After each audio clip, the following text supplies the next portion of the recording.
Welcome, everyone. Thank you all for joining me on another episode of Real Talk with Jay, coming to you from Huntsville, the Rocket City. I want to thank everyone who is faithfully tuning in and sharing the show with your family and friends. And thanks to those who have shared the show across social media. Each day, your shares are helping me to reach more and more people. Thank you for leaving reviews and feedback. It means a lot to know that you carve a little bit of time out of your day to listen to the show. And just in case you haven't already, and this is your first time listening to the show, please go ahead and hit that subscribe button in your app. That way, the show will be all set up and ready to go when new episodes launch. Feel free to tell your friends about the show. Today's guest is an Alabama native, born in Birmingham, Alabama. She has resided in Huntsville for almost 20 years now and is a proud alum of Oakwood University. By day, she's a senior database administrator. She is a phenomenal woman who wears many hats. She believes it's important to control your own destiny, and for that reason, she wants to develop multiple streams of income. She is an entrepreneur and a businesswoman.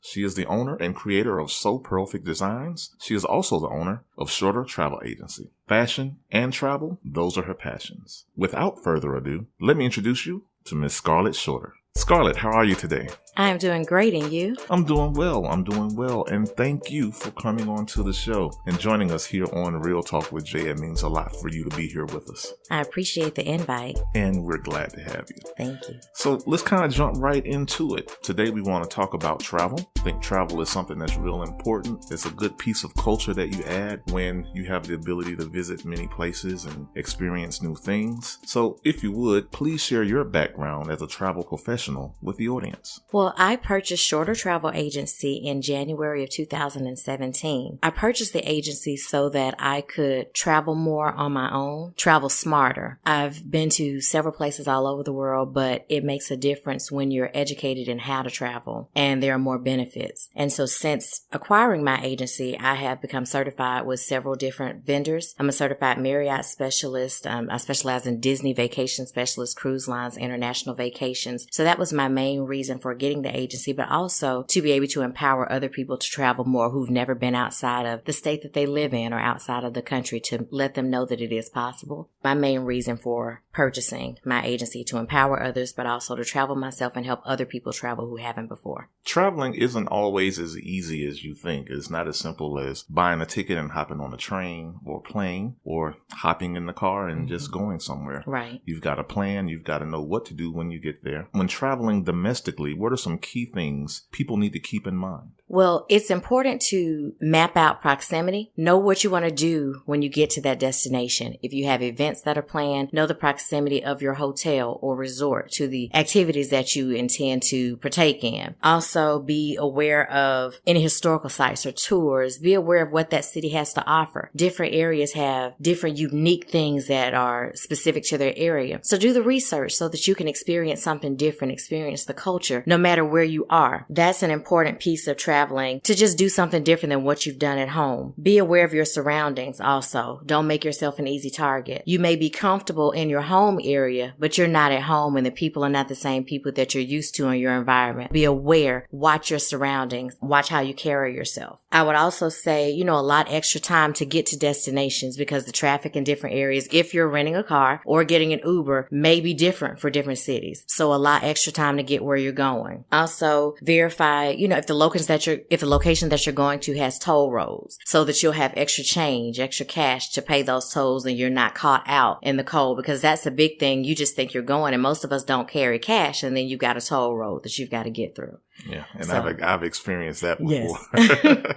So I think that's a big thing. Yeah, you plug something into your GPS, next thing you know, you're on a toll road route and you don't have change. Right. Luckily, they accepted debit cards. Yes. But when I saw that, I was like, uh-oh. That's got me as well. So that's a thing that I definitely recommend. Just be aware. Have cash on you. Know if there are toll roads in your area. Know what different cities, what their requirements are, what the city is apt to doing. Just be aware. And also be weather aware. That's a big thing. A lot of of people just pack a suitcase thinking I'm going to the beach, but then you're in hurricane season and it rains the whole time. So just be weather aware when traveling. Okay. One thing that I notice more and more of us are traveling these days. As we begin to explore international travel, can you walk us through the process of obtaining a passport? Sure. The process to obtain a passport for the very first time is actually pretty simple. You can go online to travel.state.gov. You can fill the form out online and print it, or you can print the PDF and handwrite the form. But the form that you'll need is called Form DS11. This is the passport application form for first-time applicants. Once you fill the form out, you'll also have to provide supporting documentation such as your birth certificate. If you're born outside of the United States, then you will have to provide a previous U.S. passport if you've had one before, a certificate of naturalization, a certificate of citizenship, or a consular report of birth abroad. If you're doing a passport for a child under the age of 16, then you would fill out the same form DS11, but be aware that both parents will have to be present when submitting the passport application. So that's important if you're doing a passport for a minor. If it's for a person over the age of 16, just your birth certificate if you are a U.S. citizen. Once you go to the passport location, you can look on the website, the travel.state.gov, and put in your zip code, and it will give you the passport locations in your area. You will also need a photo ID, a color photo front facing, size 2x2. Some areas, depending on where you go, some post office locations will take the picture for you, but if not, be aware that you do need a full color front facing photo with the dimensions of 2x2 to submit with your application. And what time frame are people looking at? What time do they need to give themselves between applying for their passport and traveling? You need to allot 6 to 12 weeks. If you are in a shorter deadline, there are some locations where you can go and try to get your passport rushed, but I generally recommend 6 to 12 weeks because even trying to get a rush passport is not guaranteed for 4 weeks. Nothing can be worse than the date of your trip come up and you don't have a passport. Right. You don't have a passport or your passport has expired.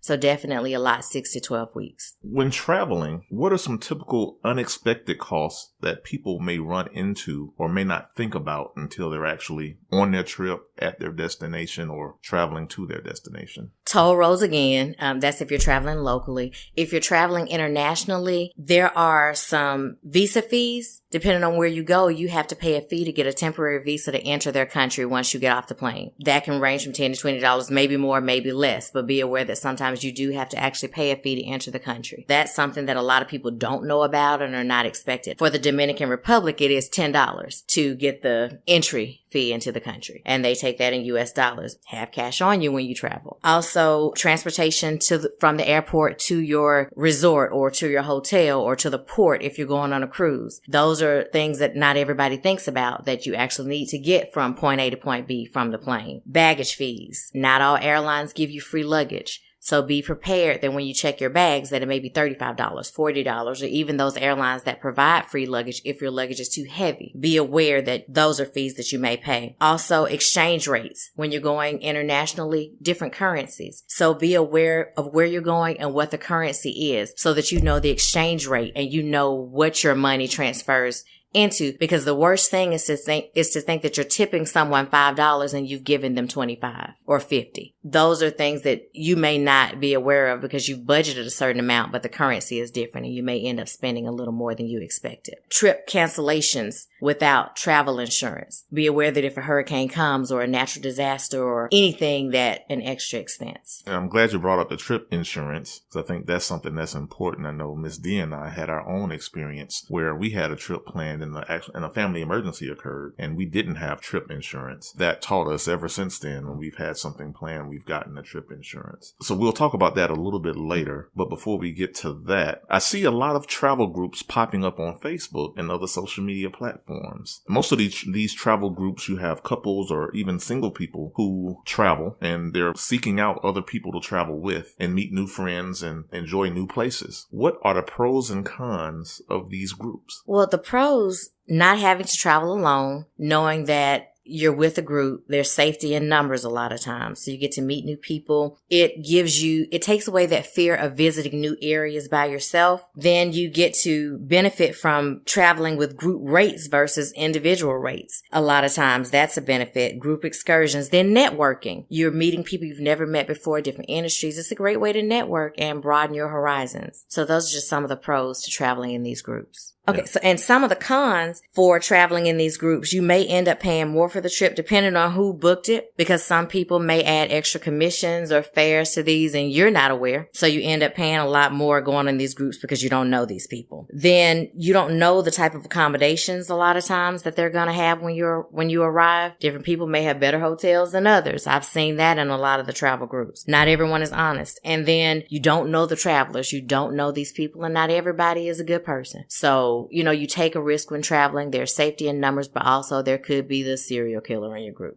I understand. That's something you have to think about. Yeah, you do. You have to always be aware and be safe. One thing about criminals, they're creatures of opportunity. Yes. And so groups create opportunity. It does. So you're an experienced international traveler. You've had the opportunity to visit the Middle East and Europe. Can you share with our listeners who are considering international travel and share some insight on how to pick a location, how to prepare, how to be safe while they're on their trip, and how can they maximize their time and money to have the most fun? Definitely planning in advance. I highly recommend working with a travel professional because they do have the ability to search different vendors outside of just your Expedia and Travelocity. The travel agents have traveled or are educated on the different areas. I recommend international travel to anyone. I specialize in international travel. It's something that I've done on my own, but also enjoy doing now as a travel agent. I like to research the different resorts, what they have to offer, determine whether or not you want an adults only stay, whether or not you want a resort or a hotel, whether you want a cruise. These are things that you need to think about. Know your budget for the trip that you plan in advance. You know that if you don't like children, you want an adults only all-inclusive resort. So you know to search by all-inclusive adults only. You want to take a cruise, know what cruise lines travel to what locations, because Carnival doesn't go everywhere the Royal Caribbean goes, or Viking. Know what's out there to prepare. The more time you have in advance, the better, because the further out, you're able to get more deals and discounts. Most vendors will offer summer deals for winter travel. There'll be discounts, and then you have the ability to make payments, and it's not just a big lump sum coming out at one time if you travel on a budget.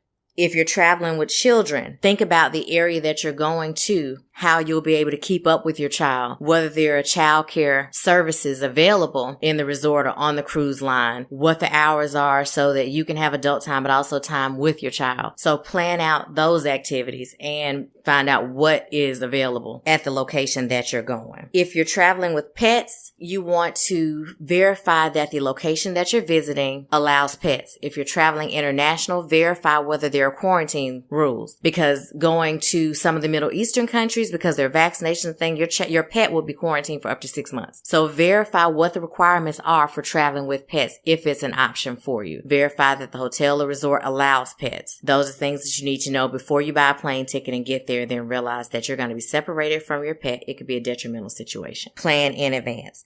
So that's some good insight, especially the part on traveling with the pets, because, our fur babies, they're important to us. And if you're on a vacation and you're expecting to have fun, the last thing you want to have to deal with is your pet being separated from you and the family. So I definitely understand how important it is to be properly prepared to handle pets while traveling. That one is a good call out. A lot of people travel with their children. Any advice for parents with how they balance caring for their children while navigating airports and airplanes and getting from A to point B? Traveling with a stroller helps a lot of parents because children will get tired of walking. And then you may be in a large airport like Dulles where you got to catch trams to get to different parts of the airport. So having an ability to put your child in a stroller, or if it's an infant, the body carriers, just ways to make it easy to navigate your luggage and the child. Then if it's a child that's able to, make it, then they may have their small carry-on. Try to make it fun for them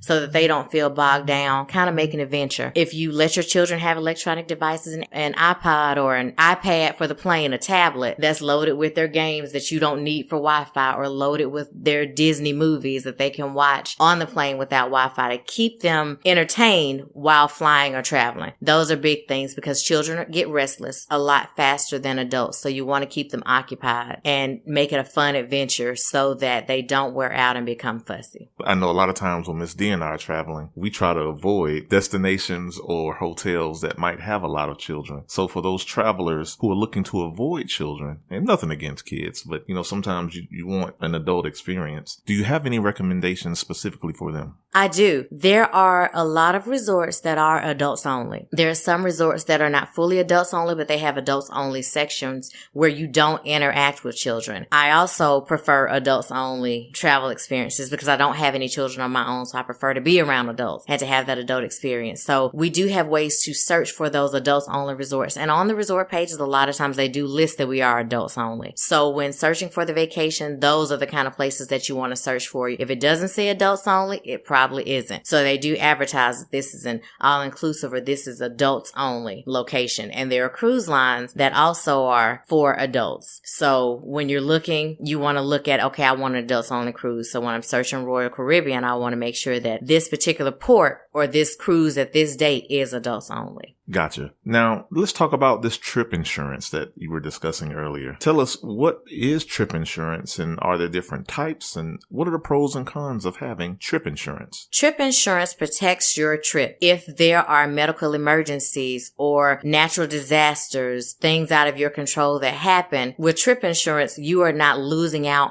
on your hard-earned money that you've put into this trip. There are different kinds of trip insurance. Trip insurance is not created equal. There are some trip insurances that provide medical expenses. They pay medical expenses should you get sick on your trip. There are some that will reimburse your flight if they're canceled for any reasons, or reimburse the hotel stays. There are some trip insurances that don't give you cash back. They give you vouchers. So when signing up for trip insurance, be sure to read the fine print. Read how it says that you will be reimbursed your money, because if it's just a voucher, then you have to travel again to even get the benefit of getting your money back. So I would recommend a trip insurance that does give you the cash back for your trip, and you're not stuck kind of with like a credit at a store. So there are different levels to trip insurance. And given the amount of money that you would typically spend on a trip insurance is relatively inexpensive. It's very inexpensive considering the total amount that you would lose if you didn't have it. If you're looking at a 7-day all-inclusive vacation, you're looking at about $1,300 a person. That without trip insurance, that's $1,300 that you'll never see again. And also you don't have the experience of your trip.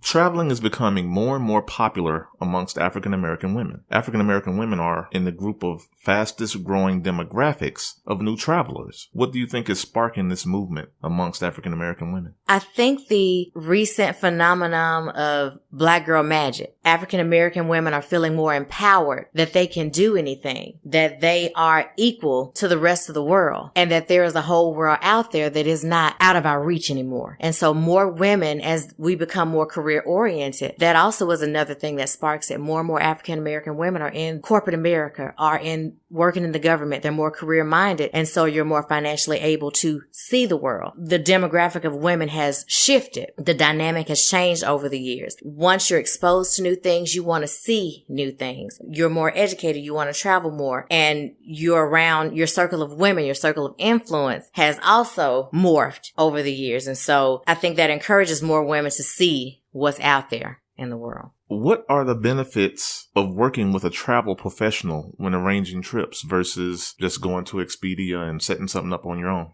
You don't know everything that's out there, for one thing. You can Google it, but then you still don't have that in-depth knowledge of, when I get to the resort, what is my room truly going to look like? I don't know anyone who's stayed there. I don't know anything about this area. A travel professional is most oftentimes certified and bonded, and they've been trained to sell this particular resort to you. We have conference calls with the resorts. We have research. We get pamphlets in the mail. We study, and we learn about the different areas that we recommend to our clients. So whereas you go to Expedia, you only see a review from somebody. And let's be honest, sometimes these reviews are made by the locations. When dealing with a travel professional, you get the low down and dirty. You get more rates. We're able to negotiate rates with vendors. You have more options by dealing with a travel professional. You get to learn about different areas that you never would have thought of. We can recommend locations. You say international, I can send you to Barcelona for 8 days, whereas you would have gone to Mexico.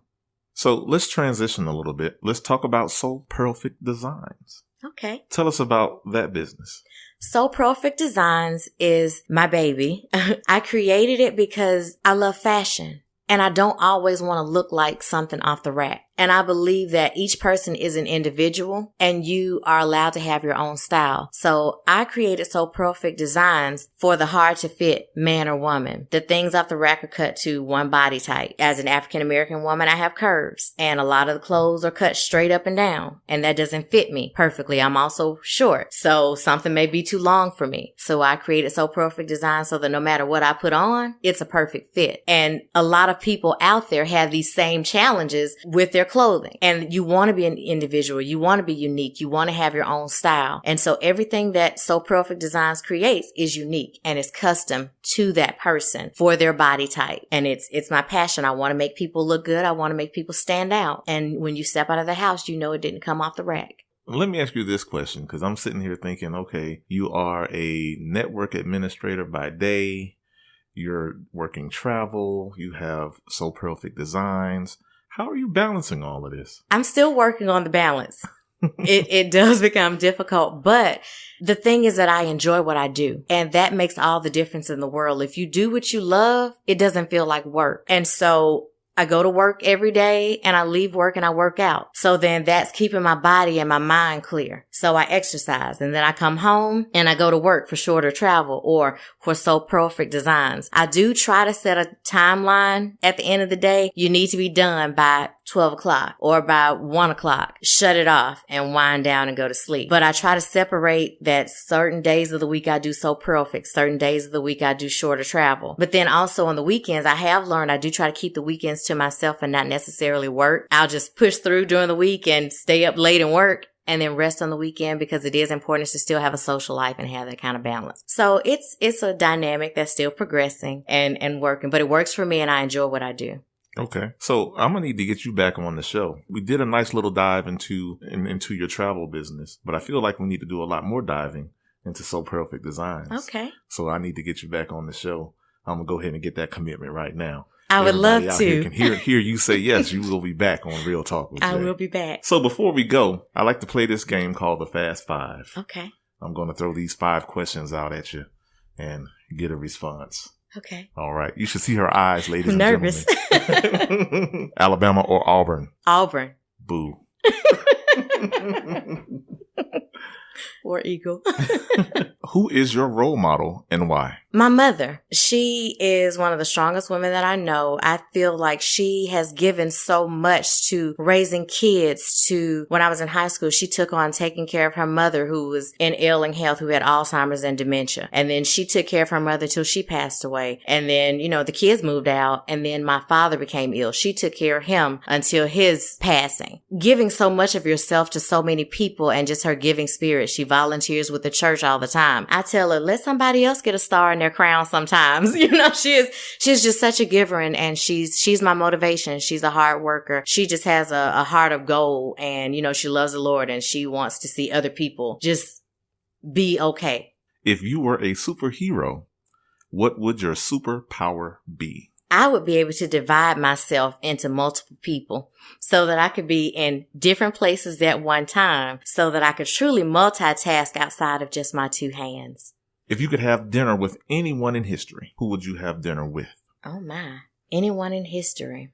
I might say that I would want to talk to Madam C.J. Walker because she was also an inventor and an entrepreneur. And she was an African-American woman, Black Girl Magic. Last question. You ready?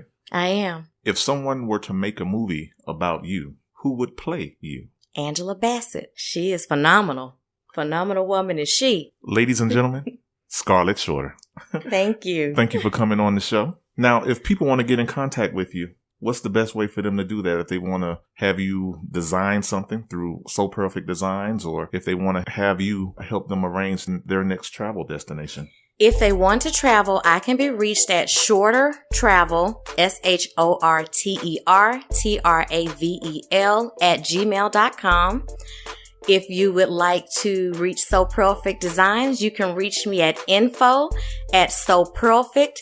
That's SEWPERLFECT.com.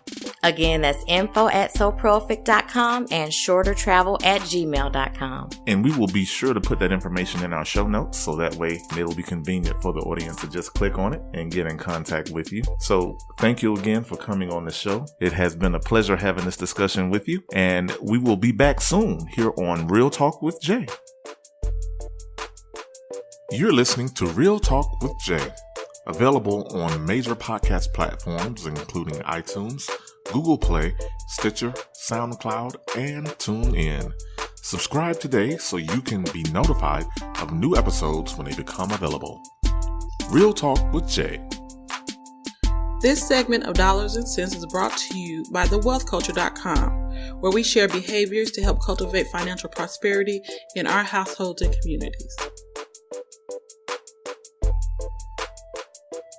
On today's episode of Dollars and Cents, let's talk about budgeting for travel expenses. Many people feel that traveling to certain places or even traveling at all is beyond their financial capabilities. Well, with a little planning, people who feel they cannot afford to travel actually can. Having a budget can empower you and your family to travel to destinations near and far. Having a budget will also help you control your spending. For those who don't necessarily have to worry about the financial responsibilities related to affording to travel, they may be more concerned about limiting how much they spend and keeping travel costs at a reasonable amount. Having a budget will help you with that as well. Your budget empowers you to save. Likewise, your budget empowers you to spend as little or as much as you want. Once you identify your financial goals and responsibilities, you direct your budget to guide you to your goal. Your budget is like having a GPS for your money. You tell it where to go. Once you pick out your destination, where you want to stay, the activities you want to do, and the foods you want to eat, you will have a good idea of how much money you will need for travel expenses. You may want to work with a travel professional to ensure you have taken everything into consideration.